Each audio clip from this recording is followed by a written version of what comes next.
Good morning, friends.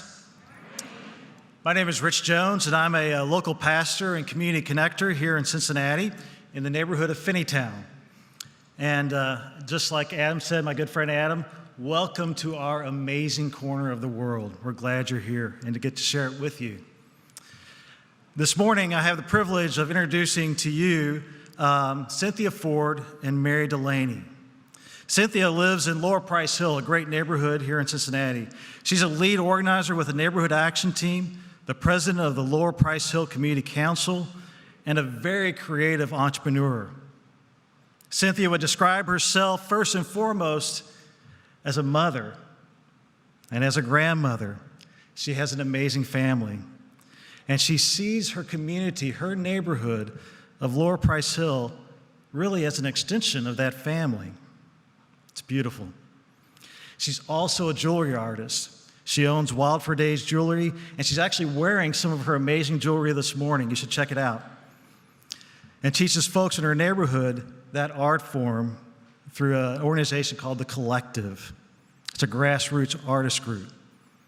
She also supports grandparents who are amazing in their care for kids, grandkids, but also need care themselves.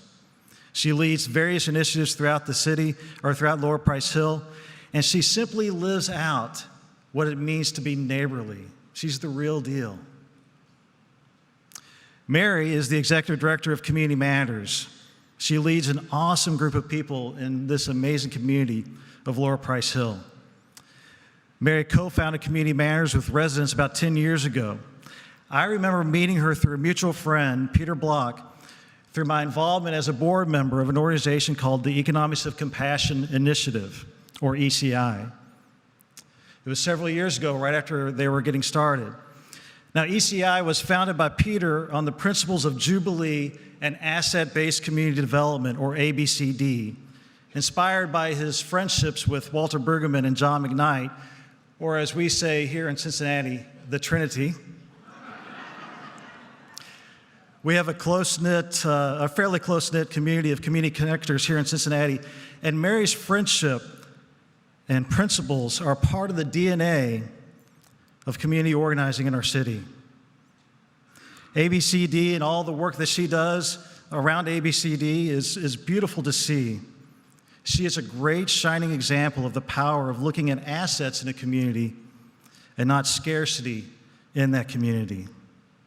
Mary is involved with numerous nonprofit boards. She's a great community organizer. She's gifted at public speaking and sharing stories. A few years ago, she shared her story, her neighborhood story, at a parish collective stories night at the Hive, where Troy Bronsick is the director here in Cincinnati. It was a great event, a great night, and all who were there were impacted by her work and her care for the neighborhood. Friends, I'm excited to hear from both of them. Please welcome to the next gathering two of our city's great friends and collaborators, Cynthia and Mary.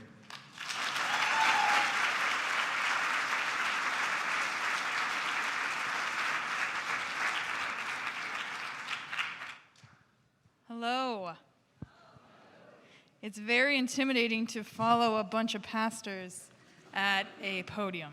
Just going to put that out there. Well, thank you so much for having us. My name is Mary, and I scored terribly on the ACT every single time I took it. I struggle with depression. I grew up in poverty, and if you gave me a childhood trauma test, I would score pretty high. And although I try very hard, I typically fail at eating healthy. Hi, I'm Cynthia.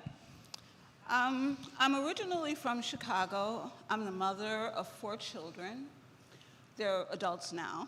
I'm the grandmother of 3 wonderful grandsons. A while back, I left an abusive and controlling marriage and began what I kind of call sometimes my Underground Railroad experience. We had to go into shelters. There were times when I have extremely struggled financially. I sometimes look at my children and I'm amazed that they survived their childhood with some of the challenges that we had. I have had to get food stamps. I've struggled with jobs that barely paid minimum wage, and I sometimes could barely keep a roof over my family's head. Imagine if this was all you knew about us. You only heard these things that define us most by our weaknesses or areas we've struggled the most. How would you approach us? Maybe through sympathy, maybe, since you're pretty well trained, empathy. But most likely through that lens, you would see what we don't have, the struggles that we've had. And so we always ask, none of us as people really want to be approached through that lens, right? We want to be able to share the things that we're passionate about or interested or good at, or even our struggles, but we want you to understand them in the context of our journey. So our question within our work is, if none of us really want to be approached in that way, then why do we do it to communities? Whoops. So in our neighborhood, a lot of times, and I'm sure a lot of you come from neighborhoods similar, you get sort of boxed into an image. And that image is defined by our biggest flaws. And that is sort of the whole story that people tend to know about us.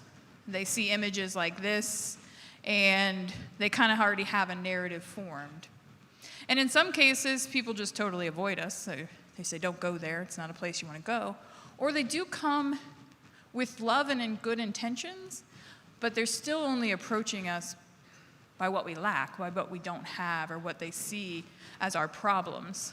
And so within our work, and the reason we agreed to crazily speak in front of a couple hundred people today, is to share what we see in our neighborhood and to share that message of how you could take that same love and approach in your community.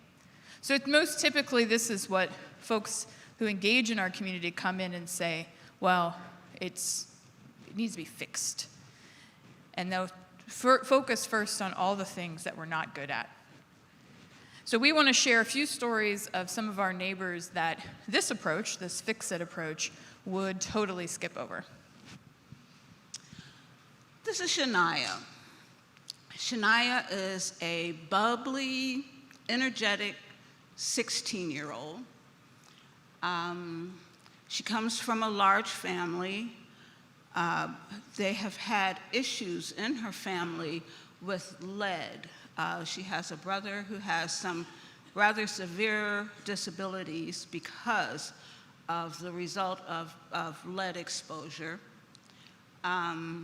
She takes good care of her younger brothers and sisters, and she has a very hardworking mom. But Shania is an artist, and she's an amazing artist. She's also a visionary. She's very creative, and she is passionate about the things that she believes in. She wants to be an actress, and she wants to be a designer. This is a picture of Shania. Last year, she had the opportunity to travel with these people here to go to Washington, D.C., where she spoke to state representatives, and they even got to meet Nancy Pelosi and speak about lead poisoning and what it does and the kinds of effects that it has on children and their families.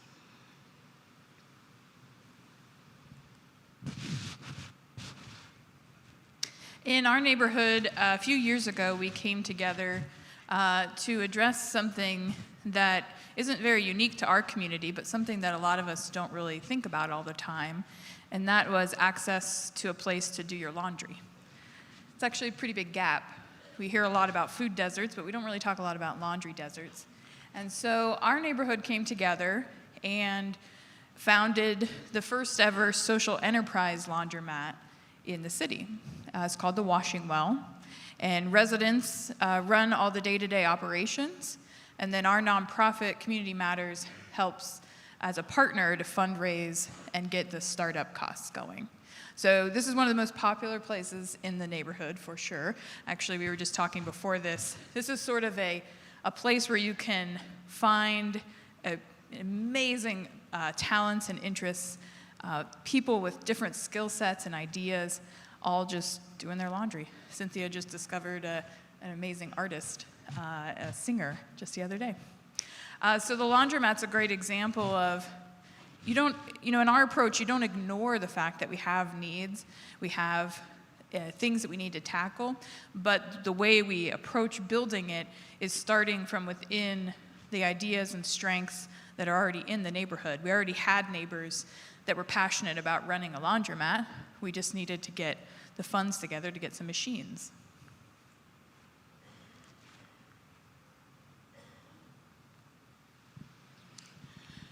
A couple of years ago, the neighborhood's only grocery store that actually sold a small amount of fresh fruits and vegetables and meat and that sort of thing closed after probably 50 or 60 years in business. The owner wanted to retire, and so the store closed. That left us with only a convenience store that sold chips and pop and basically junk food, nothing very nourishing. So it really cast us into the depths of a food desert.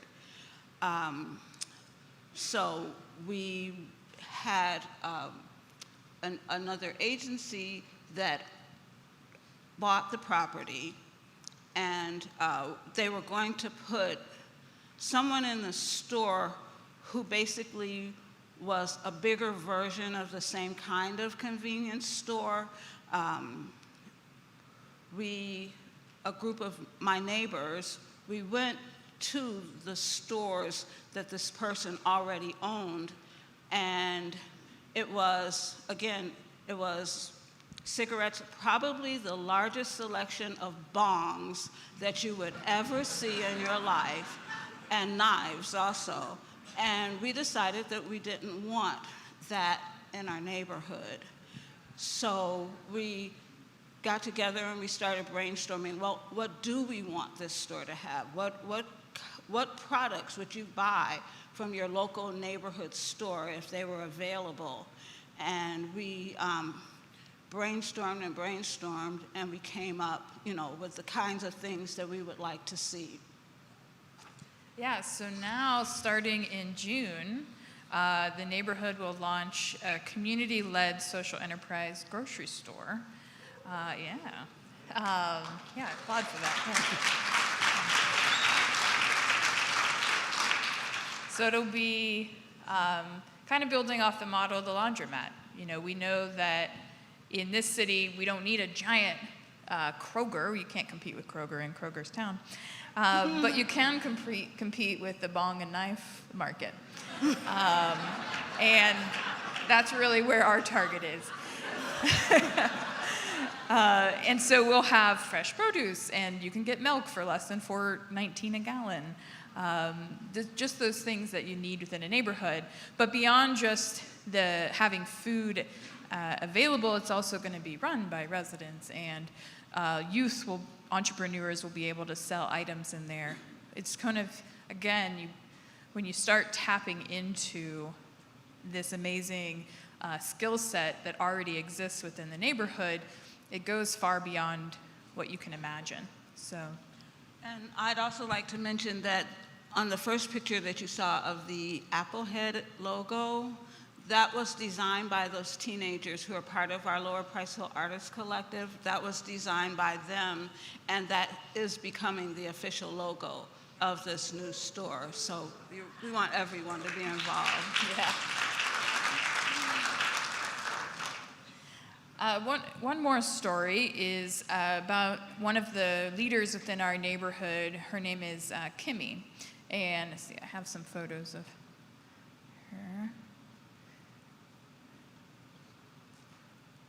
So this is Kimmy and her husband, fiance Brandon, and their daughter Haley. And Kimmy, last year, she wrote this amazing article where she talked about how, in so many ways, her life story could be written by all those statistics that you hear about. You know, mom in high school, all those things. And she's like, you could write my story as that if you want. But what my story really is that I'm a human just like everyone else, and I have complicated life. And when you really appreciate me for who I am, you'll see all that complexity. And so she, go back one. So most recently, she just completed the renovation of her new home in Lower Price Hill. And so she's a new homeowner. She's the vice president of the community council along with Cynthia. She's a teacher at the local school. And she's just one example of within a neighborhood, if you skip over and if you design the whole neighborhood based on the weaknesses, Kimmy would have left the neighborhood. We would have lost all of her talents and passions. And luckily, we were able to keep her as a long-term leader in the neighborhood. This is a part of that artist group. It's a lot of fun, a lot of joy within the group. So we share all of these stories with you just to give you a snapshot. This is just a few. We're not that big of a neighborhood. If you're from Cincinnati and you're familiar with Lower Price Hill, we're pretty small. And just within a tiny little neighborhood, we have more talent that could go farther. You know, it's just amazing. And so our little neighborhood that very often gets kind of externally described as, and this one it's a real gut punch, hopeless. Oh, that's a tough one. You know, we are a neighborhood in which, in just a few short years of really investing directly in our neighbors, we will have the first ever social enterprise laundromat, a community-led social enterprise grocery store. We're going to double our home ownership rate in the next 5 years.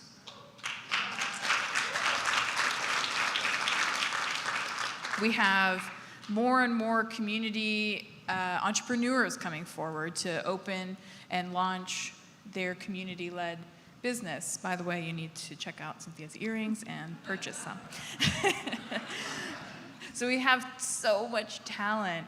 And in the past, in nonprofit spaces, and very often in churches, we really very often approach people through their weakness. We see people in need, and even though we might be responding with sympathy or empathy, we still end up kind of setting those folks as the other, the recipient. They're not at the table with us. So if you were to define us just based on where we started talking, you wouldn't know everything else about us. You wouldn't know that, you know, all the things that we have to contribute, that Cynthia took on leading our wacky community council last year, becoming the first ever woman to run the council.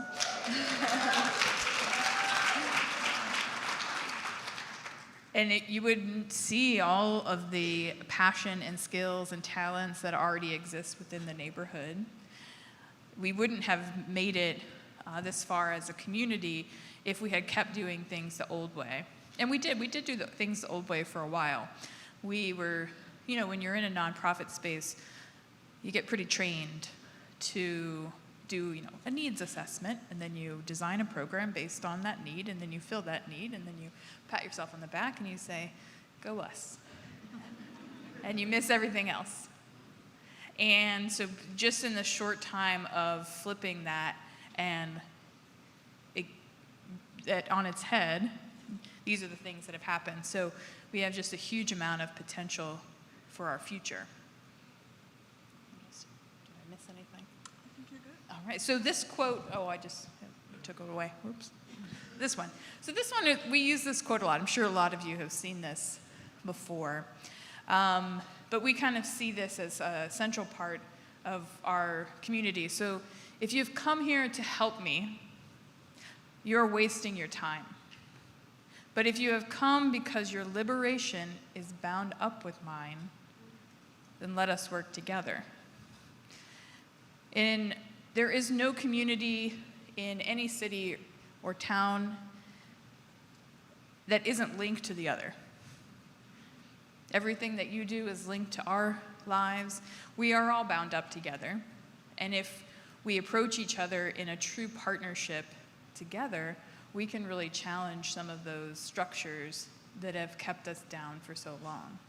And that's really our work here in the little tiny neighborhood of Lower Price Hill in Cincinnati, and just a bit of our journey over the years through that space.